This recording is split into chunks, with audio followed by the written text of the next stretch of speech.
This is another Disney podcast production. Oh, well, hello, everyone. Welcome back to Plan for the Magic.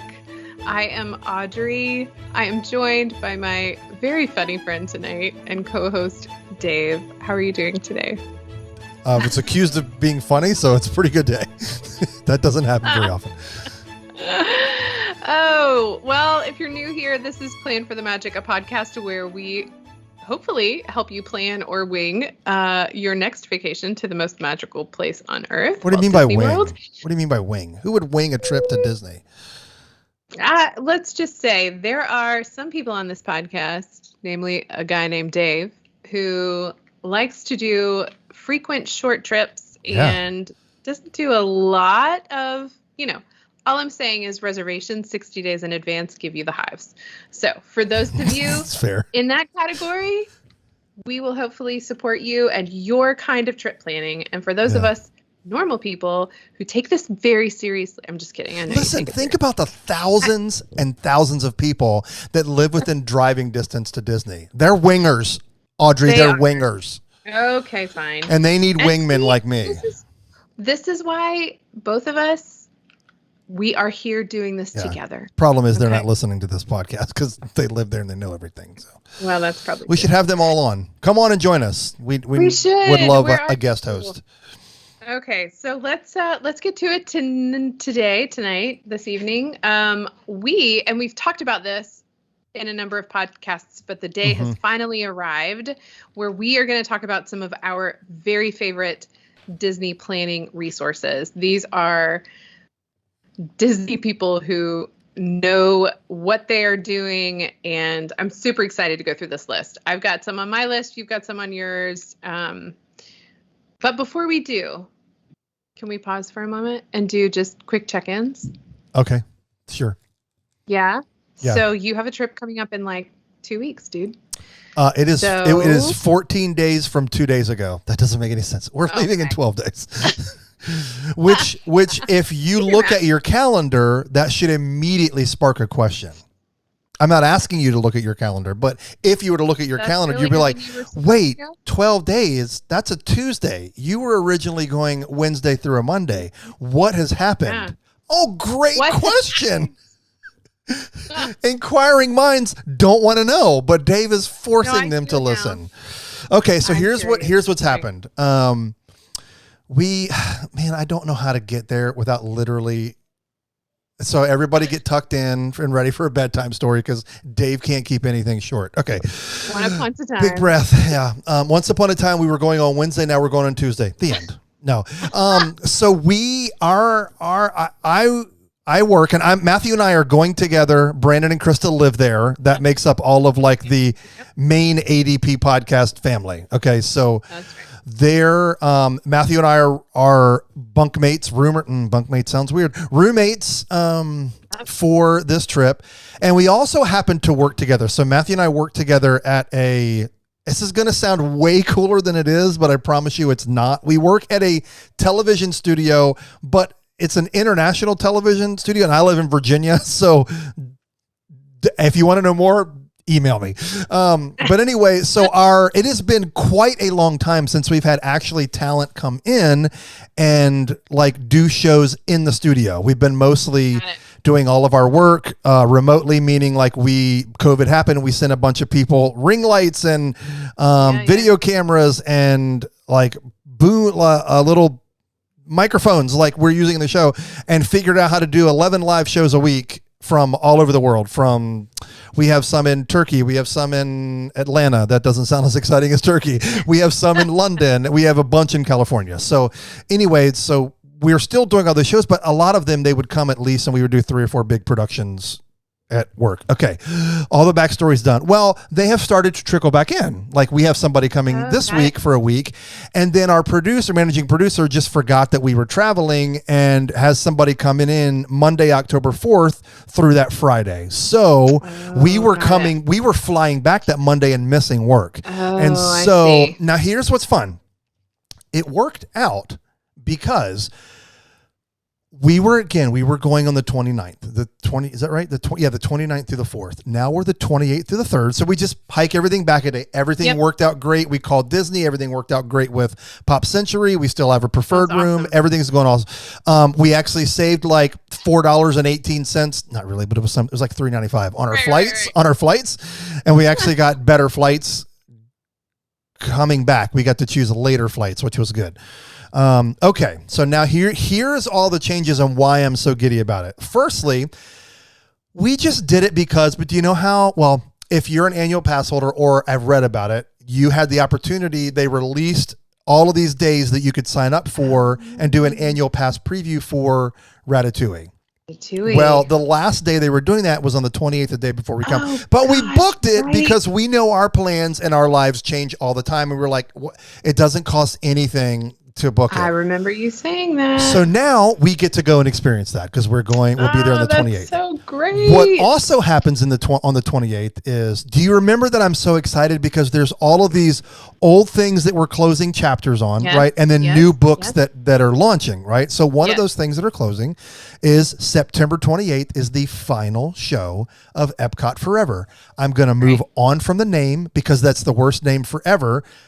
Because they used forever and it was a fill-in show. I said I was going to go right by this and I didn't, but I apologize. Anyway, worst name show ever. So I'll get to see the last performance of that. And we will get to do our Ratatouille thing. Then, of course, the next day is the 29th. Anyway, and the next day is the 29th, and that is the last performance of Happily Ever After. Oh, my gosh. Then, so great. On the 1st, we'll get to experience the brand new 50th anniversary fireworks show that will also include stuff on the buildings. If you've ever seen this stuff in Disneyland, it's amazing. And then, of course, the following night, we'll miss the opening, but the following night we'll go and see, I always want to call it Horizons, and that it's Harmonious.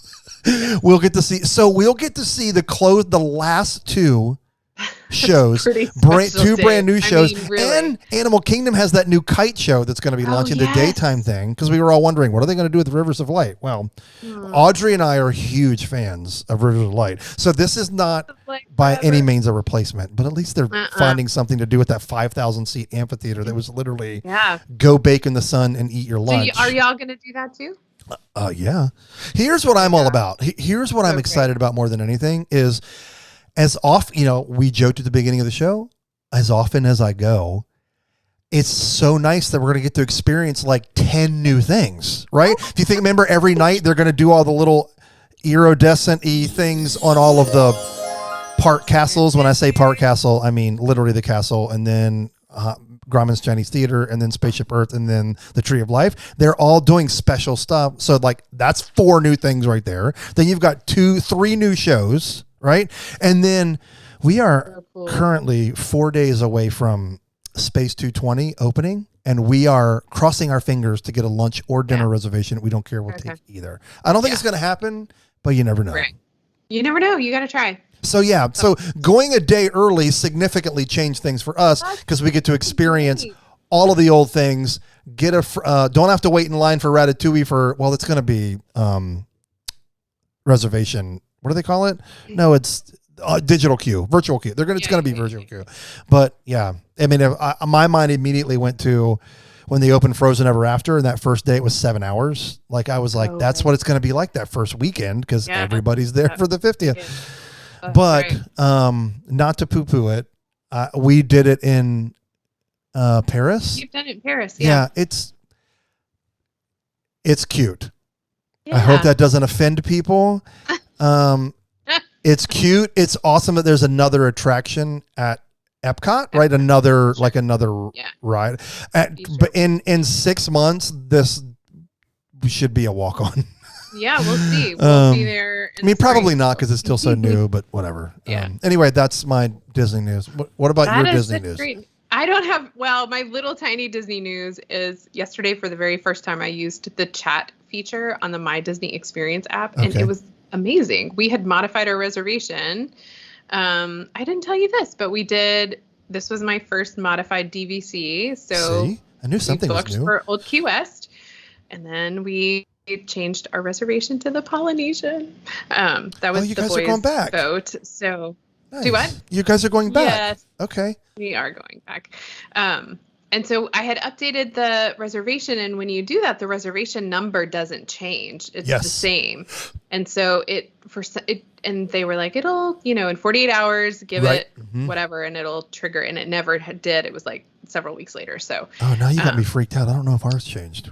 Uh-oh. Well, I just did the little chat. I was like, hey, it's not showing up right on my Disney experience. And there was a several hour delay between my first prompt and when my chat ended up in the queue. Oh my. And I got an alert on my phone, and they were like, oh, let me try it again. And I tried it, and it was fixed. It was super, super easy. Yeah. I don't know that it would work so well as an in-park. If you have an urgent need, can't say that would be. Just go to guest relations. Yeah, just go to guest relations.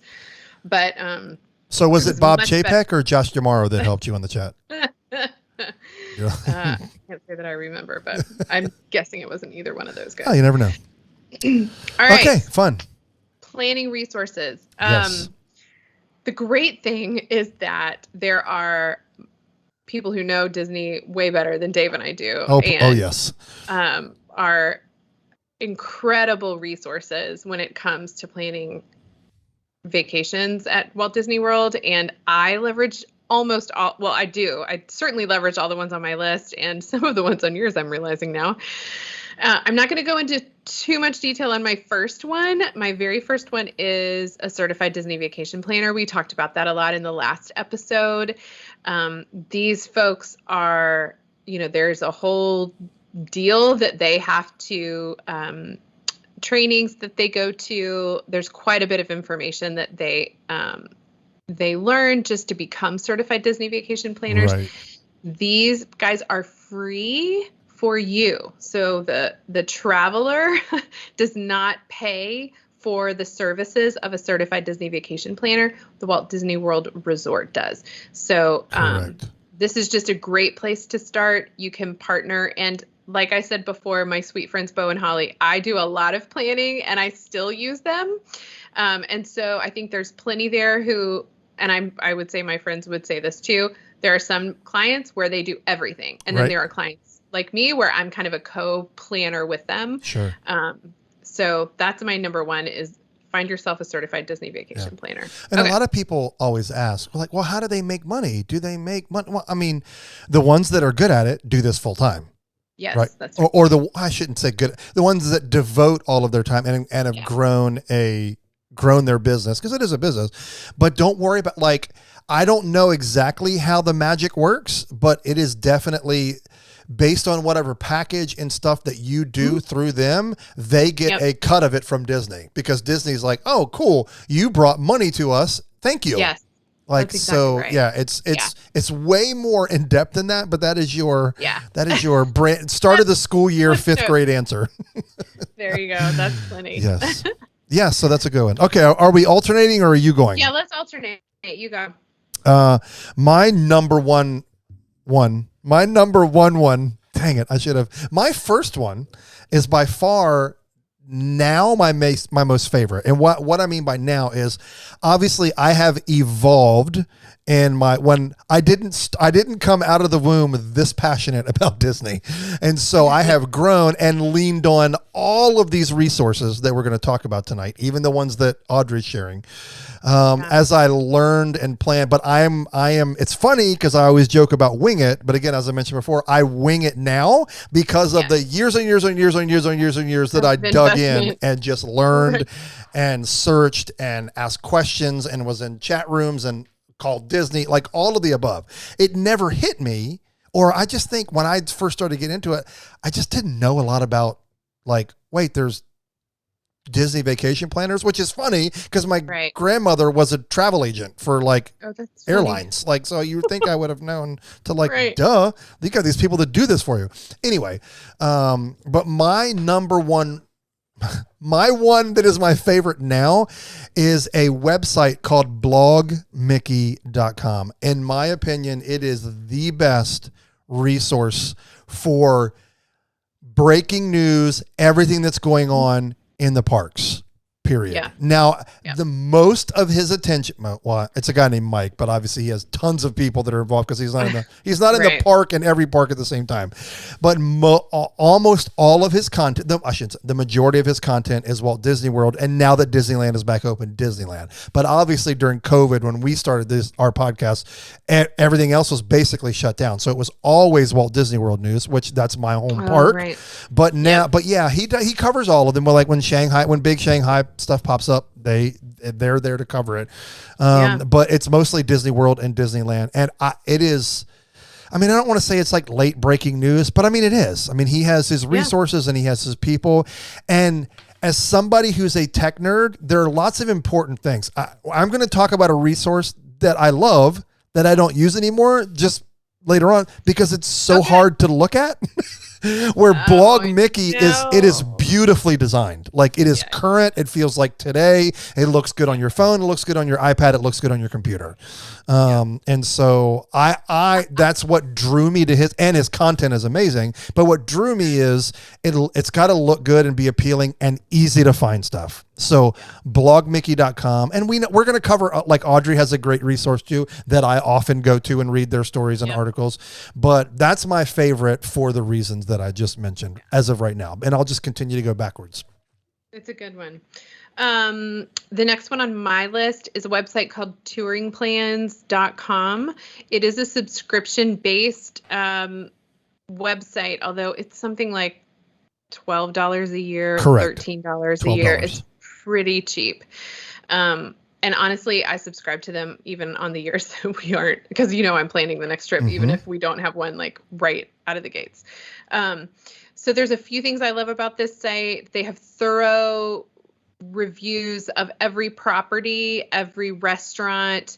But what I love about it, there are two things. One is they have a room viewer. So you can go to every single room at every single resort on Walt Disney World property, and they will have either exactly the view from that room or a room that is adjacent. And it is like, this is very similar to the room just above or whatever.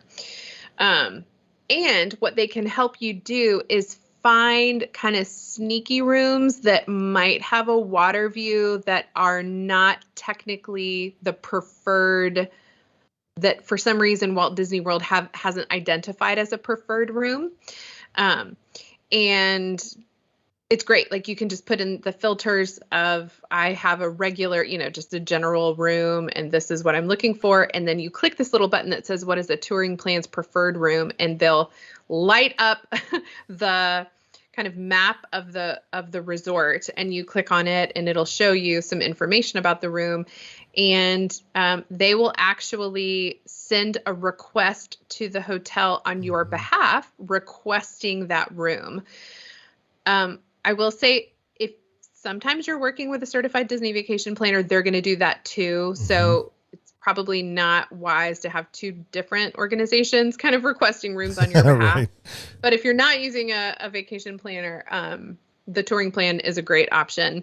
So that whole room viewer, room selector is one of my favorite things. And then the second thing they do, which actually I think Genie, the new Genie part of my Disney Experience app is basically what TouringPlans has been doing for many years, which is you put in the attractions you want to see during the course, or ride whatever during the course of your visit to that particular park.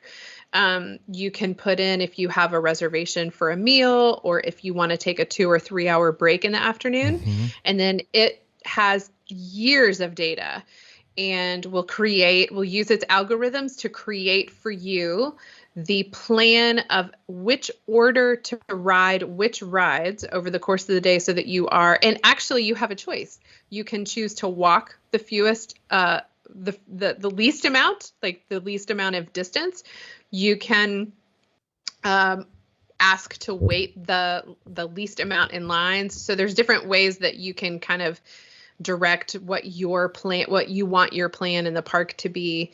And so you have that set, and then in real time, if you use their app when you're at the park, let's say you happen to go ahead and ride something that you didn't expect, or you got an earlier Fast Pass, which this isn't happening right now, but it'll in real time, it'll update what the rest of your day, how you should plan the rest of your day. So those are two of my favorite things. I also, on the touring plans, we almost never kind of use exactly what the plan is, but they have people in real time that are putting in data about how long actual wait times are that are different sometimes from the posted wait times for standby lines. And so those are things when you're in the park, you can use the app for. There are probably other things, but those are two of the things I appreciate the most about touring plans. That is my favorite feature by far. Yeah. And I know it's coming to the Genie Plus app. And I'm just going to say I am, how do I say this? PC. I'm glad Disney's going to do that. I can't, there's no way. I would not trust Disney's wait times any further that I could pick up and throw my house. Got it. What I mean by that is I can't tell you how many lines, because I want to say it's been so bad, but it's not that they're missing it. Trust me. But we'll get in line and we'll always check our time. We'll get in line like it's Soarin', right? And it says 45 minutes. And we have ridden it. We have waited in line and ridden that ride. And it was like 30. Right. Right. And so that is they will post times either to encourage you to go to that ride or try to get you to go ride something else. Yeah. Now, no, that has never been confirmed, but my watch almost always tells me differently. Yeah. So where Lynn Testa and his team, and why I mention his name is I'm going to talk about another thing that he does that I was saving for later, but I'm just going to tack it onto this. But they have, like Audrey said, they have years and years and years and years of data. Now I know that COVID changed that, but it doesn't take very long for computers to catch up. That data is coming every single day and they're still very, very spot on. And I love that they'll also say you can look at the end of that, or maybe that morning, the next day, you can go back and look and see, hey, what was the longest wait time yesterday? What was the shortest wait time yesterday? Who had them? What rides went down and how long did they get? So, I mean, they capture everything. I am really weird when it comes to spending money on apps. I hate it. I absolutely hate it. I will use the free version of everything. If you are newer to Disney planning and you are more hands-on, this is worth $30 a year. Oh yeah. Easily. Yeah. And again, it's $12 a year. And I know that may seem like it's basically it's two visits to Starbucks and you have your once a year Disney trip, way more hands-on, way more detail than you ever could have imagined. Yep. Now, can you go get all this detail somewhere else? Yeah, probably aggregated over 8 to 12 different resources. Yeah, where this is all in one place. Yes, there are tons of also, videos and pictures you can look at online, but they have it all there in the app, and it's years and years of data. And Lynn Testa and his team is amazing. Yes, I touring plans always gets high praise from me. Yeah. They also have a crowd calendar, which is really good. Mm-hmm. And there was one other thing I was going to mention, just flew out of my head. That's right. Okay. All right. Do you want to talk about the podcast? Yes. More? Okay. So, Lynn Testa, who is the mastermind behind, obviously he has a massive team working with him, but he is the mastermind behind Touring Plans. He is also on a podcast with Jim Hill.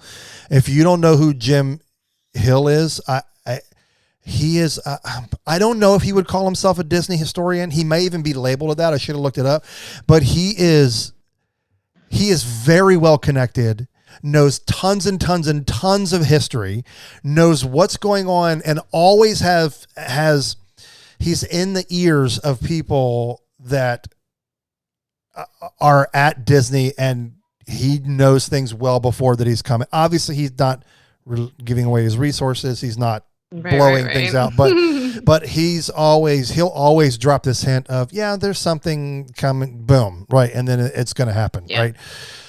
But he is brilliant. So anyway, he has this whole podcasting company called Jim Hill Media. But Jim Hill and Lynn Testa do a podcast called The Disney Dish. It is one of the few that I listen to weekly. Yeah. Like, I mean, I have a handful, like that's one of them. As soon as it drops, I listen to it at some point during that day. They're like I said, they're covering something like from the past, or they're talking about so one of their ones this week or last week, I think it was last week, was which annual pass should you get? They break it down and help you figure out. Yeah, it is. It's just awesome. Need to listen to them. They go through. Awesome. Now, for us non-Florida residents, we don't really have much of an option. But I mean, if you are, or and all those, they talk about all that you get, all that you don't get. And so they're just a really, really great resource. They're very fun to listen to. Yeah. They have kind of corny dad jokes at the beginning where they and they thank their Patreon members and all this fun. They call them Bandcamp. It's just Bandcamp is like a company that I shouldn't even have said it. Just listen to it. Like you'll enjoy it. It's a very techie, nerdy, internet thing. But I remember the other thing I was going to say about Lynn and his team. One thing I love is that they will often test rope drop strategies. Yes. If you have no fast passes, there's no Genie Plus, there's no nothing. And there was one where they literally planted, I guess, 2 of their team members at the front of Epcot, one at the International Gateway, and one did Soarin' first, one did Test Track first, and one did Frozen. And those were the 3 they were trying to get. And I mean, it was great. I just love how data and driven they are, and they will test things, and this is what works and this doesn't. I promise you, there's not another company out there doing that, because what you just said involves 3 people, and you have to pay them, and then you have to they have to competently remember these times, grab this data, that's right. Yeah. Right. It's so funny. Anyway, back to you. Back to me. So the next one that I listen to podcast and the website that I swear by is WDW Prep School.com. WDWPrepSchool.com. And the podcast is WDW Prep School to Go. And the host and creator of that show, isn't her name Shannon Albert? Is that name? I think that's right. Gosh, I think so. I know. All of a sudden her name, I should have written it down and I didn't. But she is truly one of the most immersed in the Disney trip planning of any of these other ones. I mean, there are resources for a variety of things, but Shannon is definitely the one who is thinking about just all sorts of things. Her podcast actually has quite long episodes. Mm-hmm. She will, some of them are upwards of almost 2 hours, so you have to kind of commit to them. But what she'll do is she will have a pre-trip interview with someone, and they will talk through what they think their trip is going to look like. So what will we do on arrival day 1, day 2, and then, so they do a whole interview, and then they do a post-trip interview. And this is so helpful, I think, because then the guest talks about what shifted and why, and what things they needed to change, what things ended up working out really well. It's not just this is what we did on our trip. So the nice thing about her podcast is you can sort it by the kind of trip. And she actually she goes out of her way to find unique kinds of travel experiences. So a best friends girls trip, a mom and adult daughter trip. Sometimes it is just families with kids, or just couples, or a solo trip. So I love that too, because I think there's something in that for everybody. And then she has a weekly newsletter that goes out that just does a quick rundown of news, but also, again, here are some strategies and tips for planning around whatever it is that's going on at Walt Disney World. So I'm a big fan. So 15 years ago, I lived on that website. Yeah. 15 years ago, I mean, although it doesn't seem that long ago to us old people, right, Audrey? The internet was a vastly different place. It was. And when it came to Disney information, it was a vastly different place. Yeah. And that really what you searched, plan a trip to Disney, that always was the top. And Yep. she has always done a great job. And I would go to her, like anytime I would think like, I want to go to Disney this year, I would immediately go there and look at her crowd calendar. That was to me, that was the gospel for crowd, like how she laid it out. She has it all. She has it all color coded. And so it's easy to follow. It's like green, yellow, red. Like it's pretty self-explanatory, but then you would dive deeper and there were 2 shades of green, meaning like light green was like, hey, the park is empty. You know, then there was like a moderate level, and then of course she had great articles about like where to stay, all this. Yes. I'm not saying that she's still not a great resource, but 15 years ago, cream of the crop. That is where I learned Disney travel was on that website for sure. She also has this one chart that I live by, which is it's kind of amazing.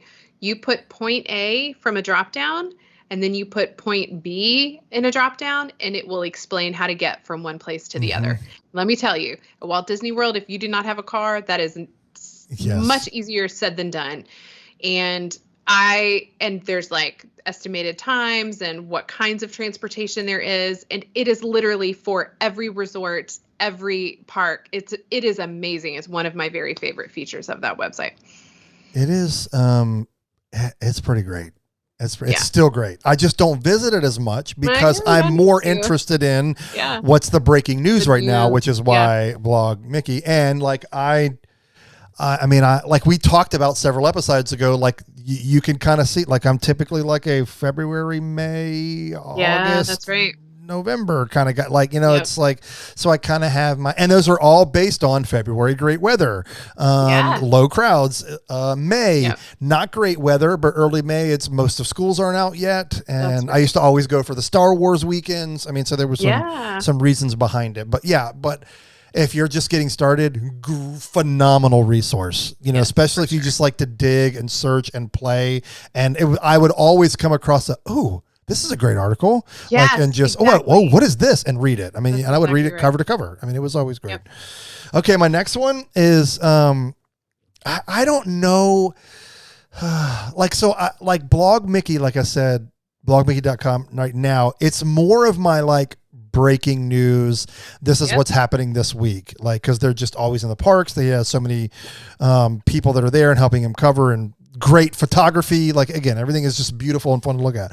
But a phenomenal resource, which is going to sound really funny, is Kenny the Pirate. So kennythepirate.com. So let me, one of the other things, this is the calendar. I would go to WDW Prep School, and then I would go to Kenny the Pirate and compare. I would say, okay, his is a little different here than her. Okay, so if I do go this week, I may be he thinks I'll be in better shape. Okay, so if this, so I would do all of that stuff, especially looking at the crowd calendar. But now, let me just read you some of the titles from some of the articles and say like the last 2 to 3 weeks, right? And this is why I love it. You'll see it's kind of all over the place, right? 10 non-chocolate Disney sweets you will love. Okay, this is going to sound really funny. That literally was written for me. Not the biggest chocolate fan, but I love sweets. Boom. So that one was one. Everything you need to know about Epcot's Norway Pavilion. I don't know that I wanted to know it, but I'm going to read the article because that's kind of a deep dive. What else is in there besides Frozen, right? Because everybody runs to Frozen and then they go, right? That's right. Ranking Pop Century by decades with building recommendations. How fun is that, right? Okay. The 9 worst Disney rides that aren't worth waiting for. So do you see how like it's all over the place, but it's great information of all, like it's just kind of all the 5 best steaks at Disney World. So it's like you've got food, you've got lodging, you've got desserts. Well, that falls under food. But I mean, that's just some in the last few weeks. And that's why I love it. Like they kind of cover the whole scope of things. But when I early started going there, it was just really to compare how different does his crowd calendar look than WDW Prep School. But I found that it is it's just very in depth. And I love that the articles are literally all over the place. Like based on what I just wore. Well, I mean, based on what I just read, right? I mean, it was just a whole bunch of different stuff. That. So kennythepirate.com. It's fun. I don't go there very often, actually. I need to be reminded of that. These also, others I'm a more frequent user of. Also a website that is vastly improved over the past couple of Yeah. years. It used to be like, oh gosh, Right. it was so ugly. It looks good now. Okay. Okay. I have one. This is strictly for dining reservations. Okay. So there is a website called mousedining.com, and you have done everything you possibly could to get that one reservation that you wanted. You tried to get it for the very last day of your vacation so that you might have the best luck of getting it. And alas, you were unsuccessful. At mousedining.com, you can put an alert. You can create alerts for a restaurant and a day, and they will monitor for you when, if You can do it. open. I know, right? I was like, if there becomes open, that's not the right. You talk Those like are me. not the right order of words. Yeah. If an opening for a reservation becomes available, they will send you an alert, which is amazing. This is actually how we ended up getting a Chef Mickey's. We were there maybe 2 weeks after Chef Mickey's reopened in June, and we totally scored it with our Mouse Dining alert. Now, I will say there's a slight pang of despair that happens if you wake up the next morning and you got like a middle of the night alert and it has already been taken by the time you wake up, because you're like, oh, it was there and I didn't, So just be kind to yourself if that happens. It's okay. You got to sleep. You got to sleep. You cannot just literally be monitoring your mousedining.com alerts. Oh my gosh, that's so funny. But that's a good one. And that's a good one. I believe, I know you can do one alert or two for free. If you want more than that, you may have to pay for a subscription. But a little bit of coin. That's a good one. Okay, how many more do you have left? One. Okay, then I'm going to do two of mine in a row because they're really brief, because one of them I've talked a lot about, and that way you get to finish last. Okay. My first one is undercovertourist.com. A lot of people always wonder, is there a legit place that you can buy discounted Disney tickets from outside of the Walt Disney Company? The answer is yes. The answer is there's a couple. But my favorite by far has always been undercovertourist.com. You'll see the little frog. They are beyond legit. Now, as the pricing structure has changed over the past, I don't know, let's say 4 years or so, the discounts aren't as great just because Disney's not giving them great discounts anymore.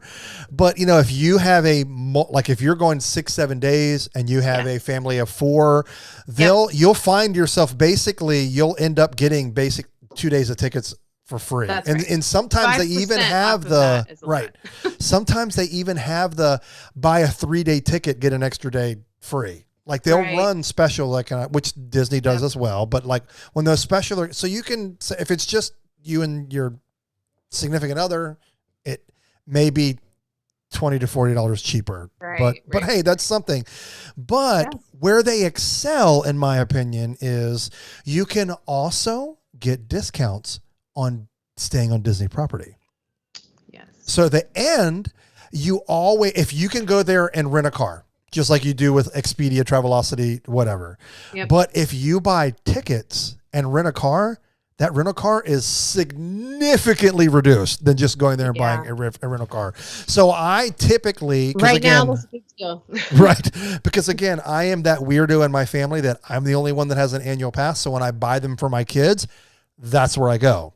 And so we'll typically get our rental car from there because I'm already buying their tickets anyway. And then we get the rental car for, I say significant. It may be like $30 cheaper than it was, but still that right.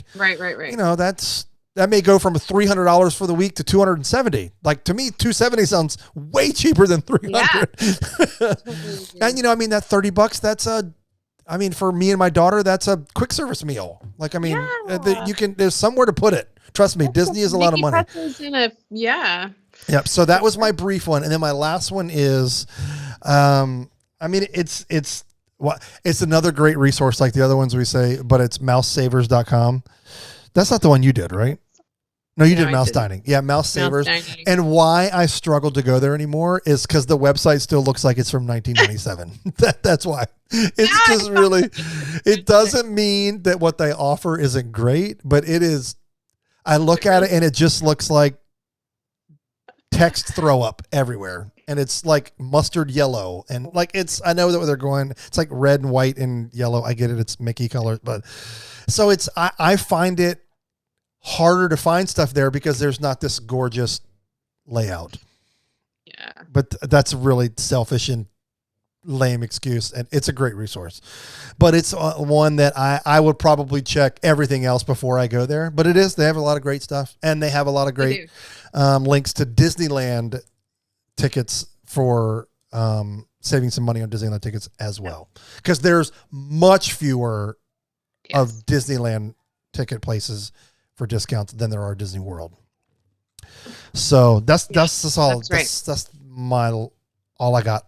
You can take us home. I think, MouseSavers, I think, even recommends Undercover Tourist for their discounted. Yeah, they do. Ticket. Okay, the last one on my list is I do spend a lot of time on YouTube checking out different Disney videos, and the gang over at allears.net are so fun to watch. They have incredibly thorough video tours of the resorts and the resort rooms. Eventually, I will do my incredibly type A how to keep your Disney resort room organized while you're on vacation there for a week, and especially in those smaller rooms of like the value and moderates. Oh, hi, Kat. Oh man, no, that's Mariah. She just knocked down Moana. Oh, that was not very nice. Wow, it's a fight. No.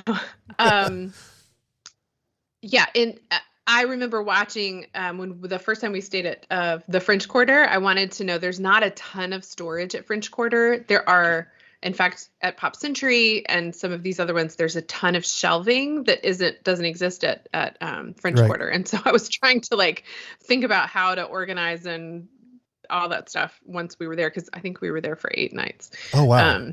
So you don't go in and 4 hours later, it looks like a clothes bomb went off. Correct. Good for you. It is a challenge to do with kids. Yes. And you also don't want to lose your magic bands. Yes, And you don't, I just give up. But the allears.net videos, I think, are very entertaining and very thorough. So that's my last. There are plenty of others, but and I think we'll probably drop more resources here and there as we keep doing this podcast. But I did want to do this roundup, and honestly, I think this is a pretty terrific list. Yeah. And if you start with these, I think you're going to be just fine. Yep. Okay, I do want to say this piqued a thought that we should legit do a who are the best vloggers or companies allears.net to watch on YouTube. Yep. I think that deserves its own show. I agree. That's when I'm not searching Blog Mickey, Undercover Tourist, Kenny the Pirate. I'm watching several people on YouTube. Yep. I agree. In fact, our oldest has found, I don't know, some guy who videos him on attractions, and that's all he's been watching lately. So I'll have him. He'll be our guest, or at least he'll tell me who the guy's name is. You know what? I'm going to drop this. Here's a fun nugget for those of you who made it all the way to the end. You know what a really fun night at home is? That is, go on YouTube, start searching your favorite rides. You'll find them in 4K in a phenomenal quality, meaning there are peoples and companies that this is all they do for their job, right? And they'll go and ride, let's say Frozen Ever After, but they ride it 3 or 4 times and put it all together. So sometimes they're in the front, sometimes they're in the back, sometimes they're looking at this, sometimes they're looking forward, sometimes they're looking backwards. And so you get this really thorough view of the attraction. And it's the kids love to do that from time to time. They're like, Dad, let's watch Haunted Mansion. And it's just a fun way. It's one of the fun ways to what do you say? Bring Disney home when in your in-between trips. Yep. That's another show idea. We should do fun Disney stuff when you're not at Disney, or missing Disney. To write these down. Yes. For sure. Disney Fun Home. Anyway, I yeah. also, one thing about those rides one is it's been really helpful for us with when our kids were really little and they were a little more stressed out about scary rides. Right. They could preview them and sort of say, oh, that might be one I want to try. Yeah, like back in the day, Snow White, when she turned around, that's the stuff of nightmares. Yes. That's totally true. No kidding about that, for sure. So anyway. All right. Well, that was a good stuff. roundup. And thank you guys for listening. And we shall see you on the next go round. Peace and chicken grease. Bye.